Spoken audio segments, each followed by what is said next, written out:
G'day viewers, my name's Graham Stevenson and I'd like to invite you to come on a journey of creativity and learning and adventure through the series Colour in Your Life. There's an artist in every family throughout the world, and lots of times there's an artist deep down inside all of us as well.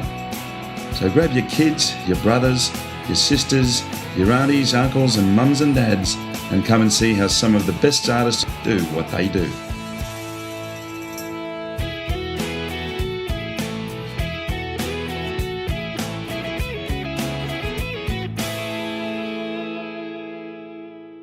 Well, hi folks. Well, we are in Lawrence in Kansas in the United States, and we are very privileged to be in the studio of one of America's great master landscape artists. It's truly an amazing place to be. Sir, John Hulsey, it's a pleasure to be here. Nice to meet you. Really nice is. to have you in my studio. Oh, thank you so much. This is an absolute honour. John and his darling wife Anne are both regarded as master artists. They are in periodicals all over the place, private collections, museums, and it's fantastic to really be here. You actually got a degree from the Kansas University. Well, I didn't get a degree. I went through 6 years of art institutes and universities, different schools, and finally I felt like I'd learned what they were going to teach me and walked out without a degree. But then the real work started.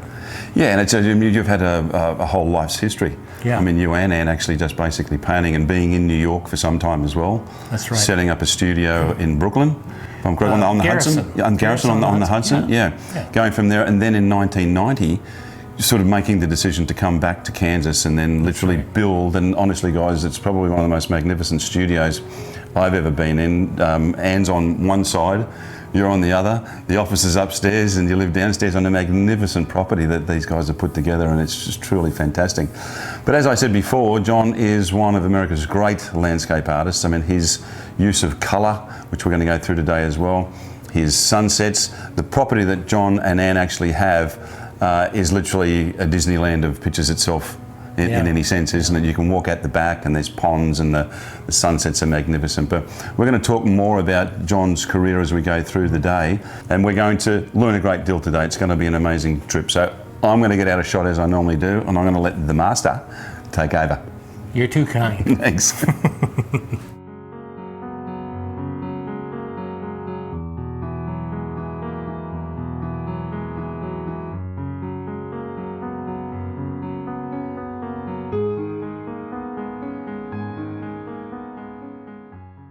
All right, John, well, we are standing in front of your palette, which looks absolutely amazing. Tell us about the process you go through as far as mixing your colours. Okay. Well, first off, you can see I squeeze out a lot of color. This is something I learned over time, but my students don't want to put out paint, but if you don't put out paint, it won't wind up on the canvas, will it? So I use a lot of color, and the other thing that I learned over time and kind of evolved into doing was, instead of mixing colors and painting and mixing and painting, I decided, well, it might be more efficient if I mix what's called a color string before I start painting. So by getting that all correct up front and out of the way, I can spend more of my time just painting, which is the fun part anyway. Plus, by doing a color string that is blended like this, I have an infinite number of choices between any two places on my palette, rather than mixing these individual steps that may or may not be right in the first place. So it's just efficient. The palette knife is wonderful for creating these terrifically interpretive textures without getting so fastidiously tight about the work. Once I started using knives, I realized it's just a natural tool for me. But there's a difference between knives. I use painting knives to paint with, and the two basic styles of the many styles that exist are the round back and the diamond back, and these two knives have different uses. The round back is good for smoothing paint and smoothly applying paint, where the diamond back allows you a point where you can scrape an edge, and so they each have their own particular uses as you get going. And then you can also find specific shapes, like this little fine shape, which I love for small details. And I'm going to start essentially with this round back and grab some medium, very warm brown out of my palette. And I'll get some on the back of my knife, like this. but that won't make a controllable shape. So I'm going to have to tailor this a little bit by pulling some of the paint off so it's just on the edge there. So, see that? So now I can make a very controlled shape. And you can see what a nice edge I can make here just by dragging this up. I can begin to work this paint in there and keep my edge fairly clean, but without being overly tight with that. I just don't want to get tightened up. I want to keep this impressionistic feel. Yeah. So that gives you a measure of control. Then I'll switch to my smaller knife and say start working in the background with these little bit cooler, a little bit greener tones. And I'll just, with this, I'm just going to pick up a blob of paint and start working it in here and creating shapes, right? And adding to the depth of the value is what I'm going for here. I'm using a darker color to now gradually build up my darks as I go along. And John, just looking across at your armory of equipment, you're incredibly well organized. These are Richardson brushes and Richardson colors? Yes, I have a complete set of Richardson oils here, which I love. I'm always willing to try new materials if I can find superior materials, and when Richardson started manufacturing oil paint, I love their materials anyway. I thought, let's give this a try. So I bought a whole set of colors, which I'm using in these paintings. And the brushes that you're using? These are also, by and large, made by Richardson. They came up with this great idea of painting the ferrules gray. This is a ferrule, this metal part, for we plein air painters who are painting out in the bright sun. And I thought that was brilliant because I have been blinded so many times by the sun hitting a chrome ferrule, jamming into my eyes. So I started using them outside and gradually bought a complete set for my studio. And they have two lines. Basically, the gray matters is maybe the B line or the B team, and the signature is the professional team. They're both super well made. They're very small differences between the signature and the gray matters. I use them both in the hog bristle. All right, so I'm going to work with my knives in the background of this piece and begin building up some tones that need to be there. So again, I'm going to get into my round back painting knife, and I'm going to go for some of the warm oranges here right now. And so this is kind of an infinite blend, and I'm going to start here and see how this looks on the panel. You can just see how easy this is. It's really kind of child's play at this stage. So you can see these knives make wonderful sort of, it looks uncontrollable, but it isn't. Wonderful kinds of shapes that would be very hard to make with a brush. Where these knives, and again I can scrape back through it to make specific shapes if you want, or lines, or if I didn't like this I could go and scrape the whole thing off, wipe it down, because my study, or my initial step, not my study, but this part's already dry, so it doesn't matter. I can work over the top, and it took a little while to learn how to do that process so it would allow me to be lots freer with my applications of paint. Well, some of the great examples that you've got as far as using a knife is concerned is Morning on the Pond 1. Right. Which is a heron just cruising across in the morning. You can actually see the green algae and the water lilies, and that's all built up using that palette knife. Yes, yeah, and that's one of the perfect examples of where the knife just shines in that type of painting, because the algae and mosses are sitting on top of the water, right? We know that physically. And so I was able to paint everything underneath. All the water was painted first, and then I just mimicked what nature was doing and palette knifed all of that across the dry surface underneath, and was able to build up that beautiful technique surface.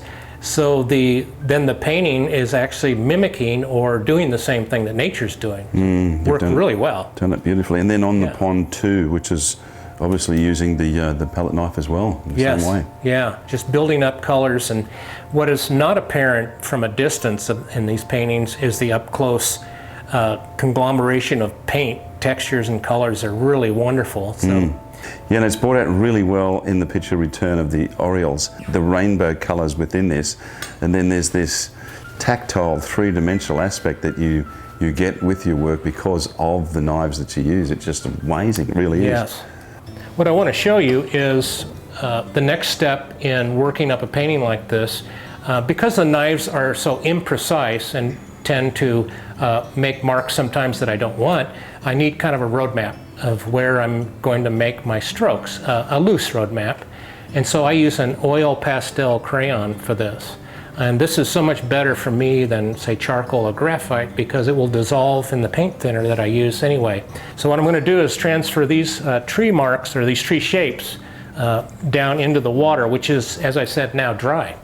So I want to make just a little tick mark here where that exits, and this one will exit here. And so there'll be a little tick mark here. So I would tend to essentially do the mirror effect.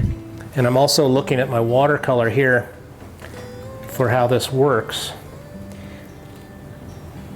Yeah, so there's perhaps one, and then these two join and diverge there, right?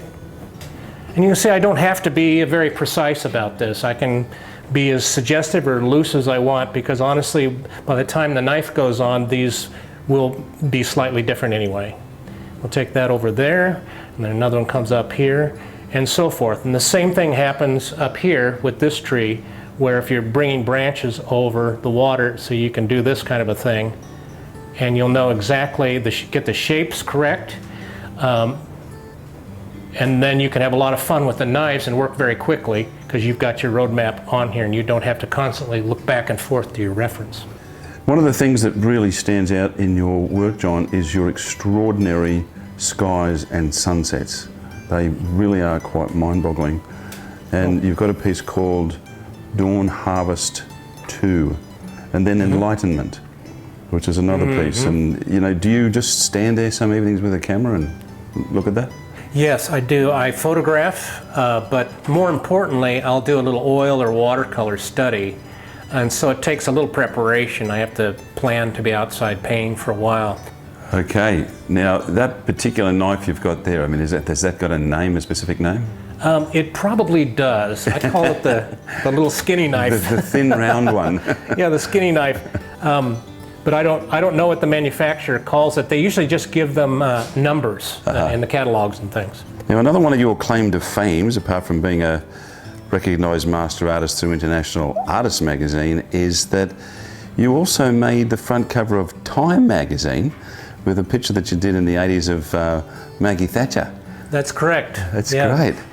That was back in my illustration days. I was working in New York, and I was doing a lot of book covers and magazine illustrations, and that particular cover was originally executed for Fortune magazine.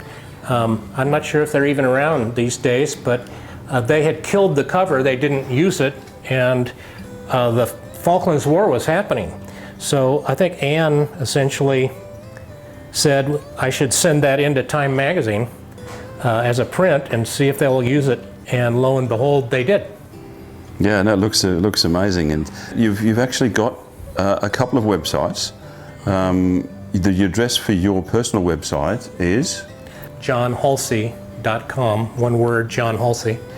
And then the Artist's Road, which is our teaching website we set up in 2010, is theartistroad.net. That's where we try and share all this information that we've learned over the years, videos, step-by-steps, tutorials, our travels. We just came back from teaching in Tuscany. Our international workshops are on there, our domestic workshops are on there. And so you can go there and browse through over 650 articles to find whatever you need. There's art historical. We spent decades picking up all this information and learning how to paint and use materials. Hopefully that'll shorten that learning curve for our members so they don't have to go through all this. Yeah, it's a fantastic site, and as you said, there is just so much great information in there. I think that you and I are both on the same path to illuminate people across the world with Yes. great art education. Yeah, because all we artists have, because we're solitary workers, is each other. And the more we can relate to each other and share information with each other, the better the world's going to be. Absolutely.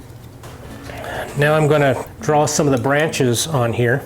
And again, I'll pick up some paint, and then I want to get just an edge of paint on there.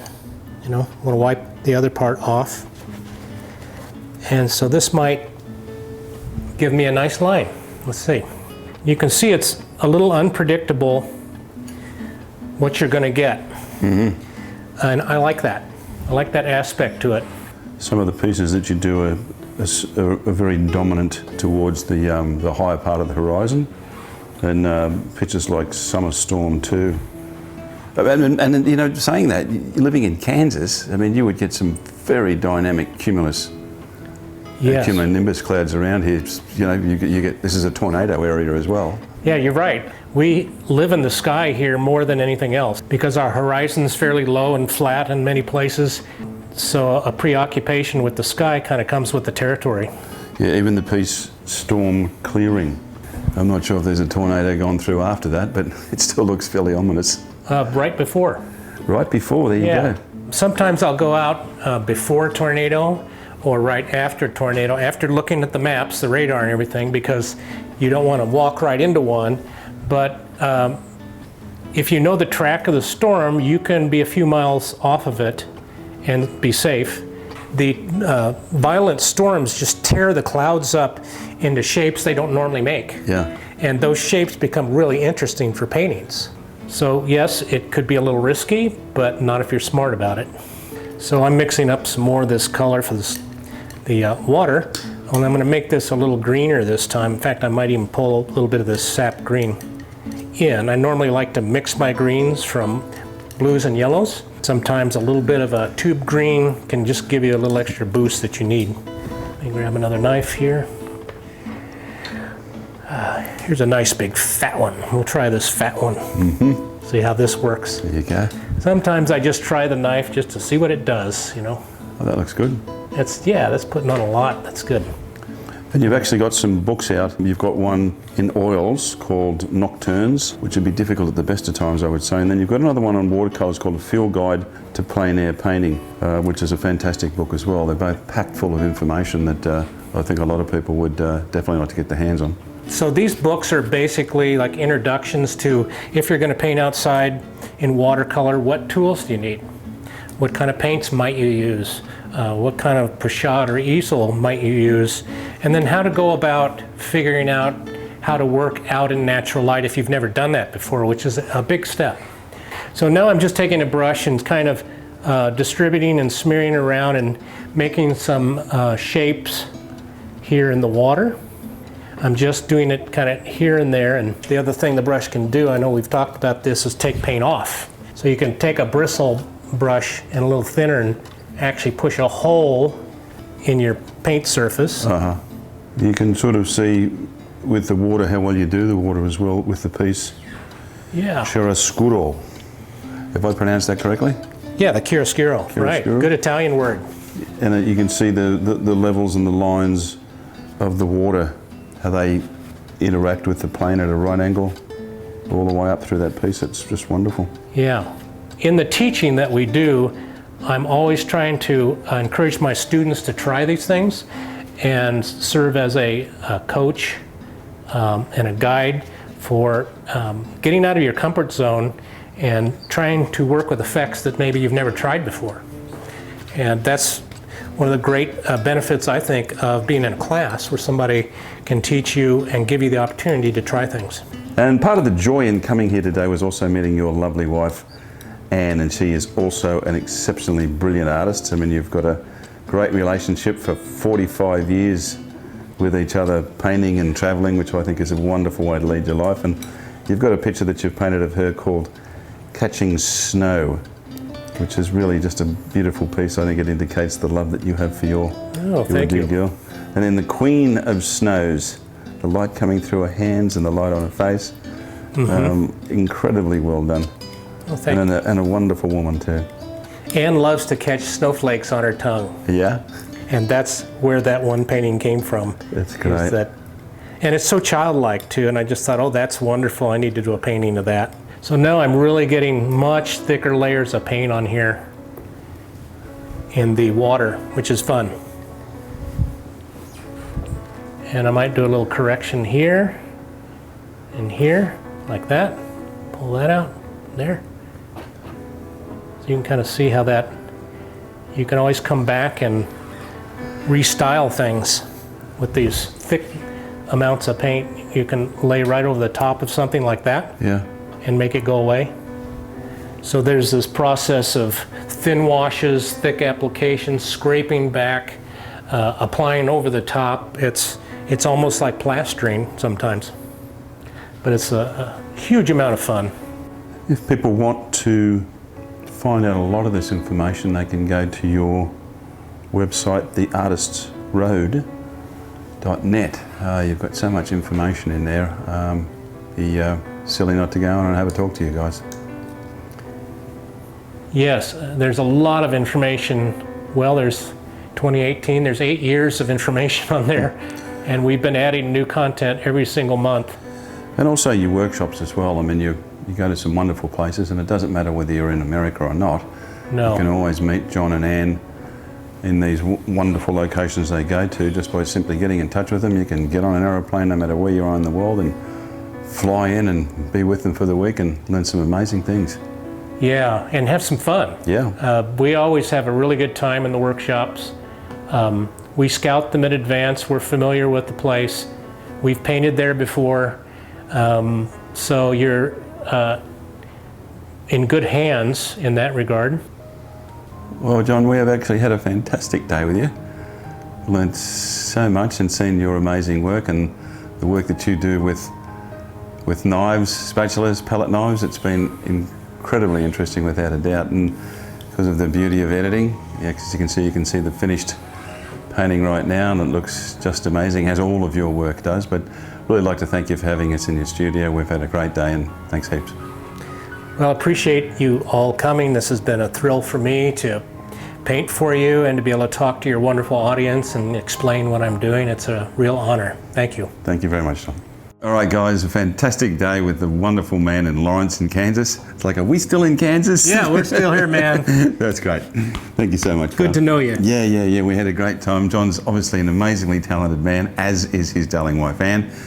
Now, if you want to go along to their workshops, and these are just great places to be. You have a lot of fun, don't you? Drink a lot of wine, eat a lot of food. Yeah. Go into the website. www.johnhulsey.com. And theartistroad.net.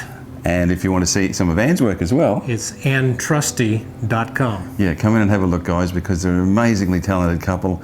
You'd have a fantastic time with them down there. It doesn't matter where you are in the world, you can pop on a plane and head down to either Rome or Paris or wherever you guys are and catch up and go from there. We'll paint, we'll feed you, you drink a little wine and have a lot of fun. And just really, really talented people with bags of information on how to do what we love. Come to colorinyourlife.com.au, of course, and come in and see us. And if you want to be on the show, I mean, did you have a good time? Absolutely. It's great. Fantastic. Come in and see us, and we'll go from there. But till we meet again, guys, we've had a fantastic time in America again. We're going to head off somewhere in the world. But remember, till we catch up again, make sure you put some colour in your life. Bye now. See you guys. Bye. Bye now.